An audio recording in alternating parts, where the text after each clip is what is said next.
Number one, put God first.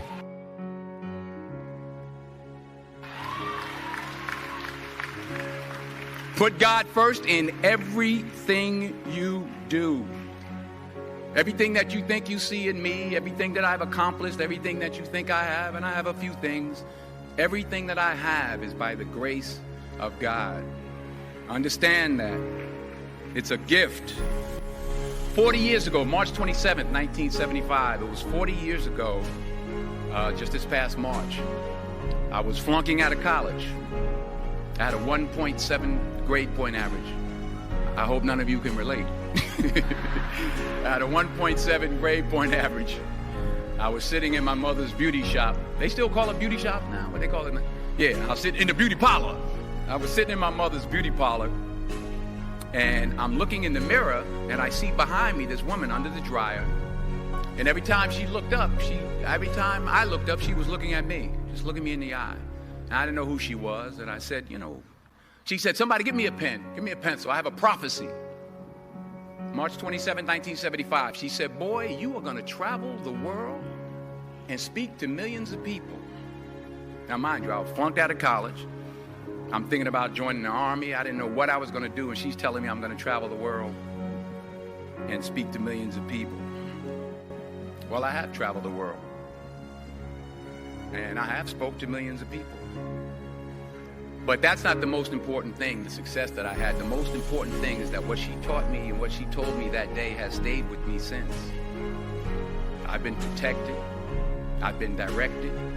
I've been corrected. I've kept God in my life, and it's kept me humble.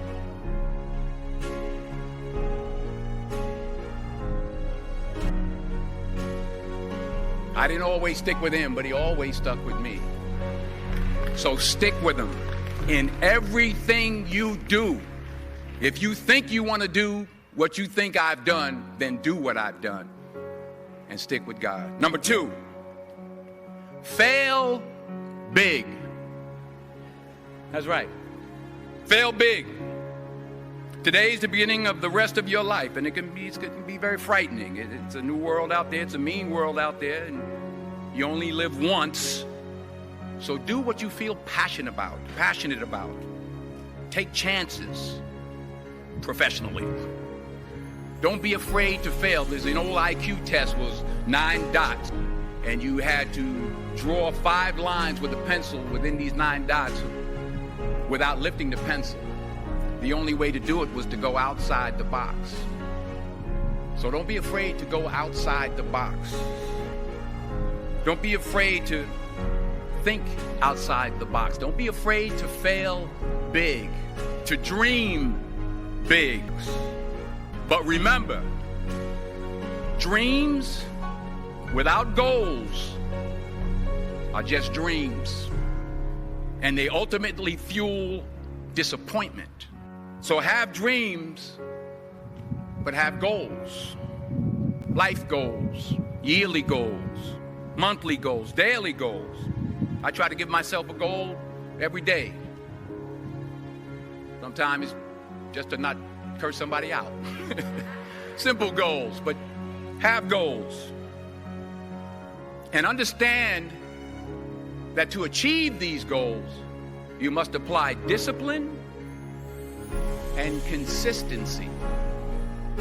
In order to achieve your goals, you must apply discipline, which you have already done, and consistency every day, not just on Tuesday and miss a few days. You have to work at it every day. You have to plan every day. You've heard the saying, we don't plan to fail, we fail to plan. Hard work works. Working really hard is what successful people do. And in this text, tweet, twerk world that you've grown up in, remember, just because you're doing a lot more doesn't mean you're getting a lot more done. Remember that. Just because you're doing a lot more doesn't mean you're getting a lot more done. Don't confuse movement with progress. My mother told me, she said, yeah, because you can run in place all the time and never get anywhere. So continue to strive, continue to have goals, continue to progress. Number 3,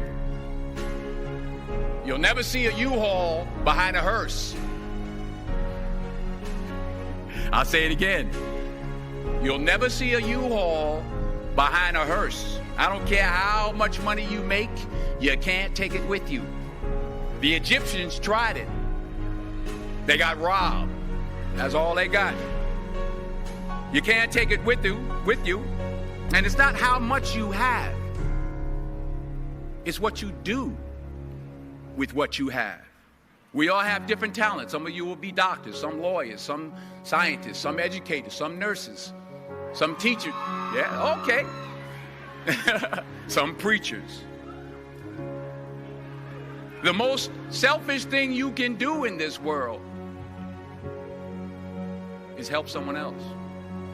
Why is it selfish? Because the gratification, the goodness that comes to you, the good feeling that I get from helping others, nothing's better than that. Well, one or two things, but nothing's better than that. Not jewelry, not big house I have, not the cars, but it's the joy. That's where the joy is, in helping others. That's where the success is, in helping others. Finally, I pray that you put your slippers way under the bed tonight, so that when you wake up in the morning, you have to get on your knees to reach them. And while you're down there, say thank you for grace. Thank you for mercy. Thank you for understanding. Thank you for wisdom. Thank you for parents. Thank you for love. Thank you for kindness. Thank you for humility. Thank you for peace. Thank you for prosperity. Say thank you in advance for what's already yours. That's how I live my life. That's why I am, one of the reasons why I am today. Say thank you in advance for what is already yours. True desire in the heart for anything good is God's proof to you, sent beforehand to indicate that it's yours already. I'll say it again. True desire in the heart, that itch that you have, whatever it is you want to do, that thing that you want to do to help others and to grow and to make money, that desire, that itch, that's God's proof to you, sent beforehand already to indicate that it's yours. And anything you want good, you can have. So claim it. Work hard to get it. When you get it, reach back. Pull someone else up. Each one, teach one. Don't just aspire to make a living. Aspire to make a difference.